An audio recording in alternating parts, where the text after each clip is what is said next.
حضرت محمود بن ربی رضی اللہ تعالیٰ کہا کہ مجھے نبی کریم صلی اللہ علیہ وسلم کی یہ ادا یاد ہے کہ حضور نے ایک ڈول سے پانی لے کر میرے منہ پر کیا فرمائی، کلی فرمائی تھی۔ اب صحابہ کیا ہے، حضور علیہ السلام کی ہر ادا کو یاد فرمایا کرتے تھے، کیا ہے، ہر ادا کو یاد فرمایا کرتے تھے۔ وہ صحابی رسول کیا فرماتے ہیں کہ مجھے وہ وقت یاد ہے، وہ دن یاد ہے، یا وہ ادا یاد ہے کہ رسول کائنات صلی اللہ علیہ وسلم نے ایک مرتبہ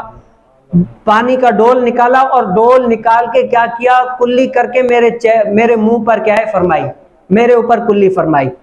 تو وہ صحابی رسول کہتے ہیں کہ مجھے یہ کیا ہے، ادا رسول کائنات صلی اللہ علیہ وسلم کی یاد ہے۔ اور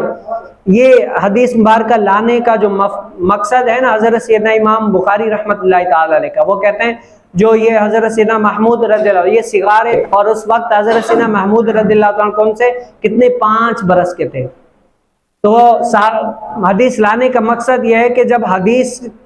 کسی سے روایت کرے نا، تو جو چھوٹا ہے اس کا سماع درست ہے یا نہیں ہے۔ یہ محدثین کی ایک اصطلاح ہے کہ جو چھوٹا ہے اس کا سماع درست ہے یا نہیں ہے۔ تو وہ امام بخاری رحمۃ اللہ تعالی علیہ کہتے ہیں جو سمجھ وال بچہ ہے، جو شعور رکھتا ہے، اگرچہ وہ چھوٹا ہے اس کا سماع درست ہے، اور اگرچہ جو بڑا ہے لیکن سمجھ وال نہیں ہے تو اس کا سماع درست نہیں ہے۔ اب بات کہنے کا مقصد کیا ہے، جیسے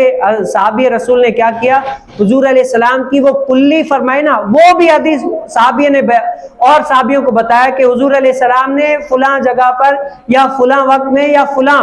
ایسا واقعہ میرے ساتھ واقعہ ہوا کہ حضور علیہ السلام نے کلی میرے اوپر فرمائی۔ تو صحابی نے کیا کیا، یہ پیغام بھی امت تک پہنچا دیا کہ قیامت تک لوگ آتے رہیں گے اور اس حدیث مبارکہ کو لوگوں تک پھیلاتے جائیں گے، اور حضور علیہ السلام کی ادا کیا ہے، زندہ ہوتی رہے گی، حضور علیہ السلام کی سنت زندہ ہوتی رہے گی، اور کل بروز قیامت جو سنت کو زندہ کرے گا اس کا ثواب اس کو ملتا رہے گا۔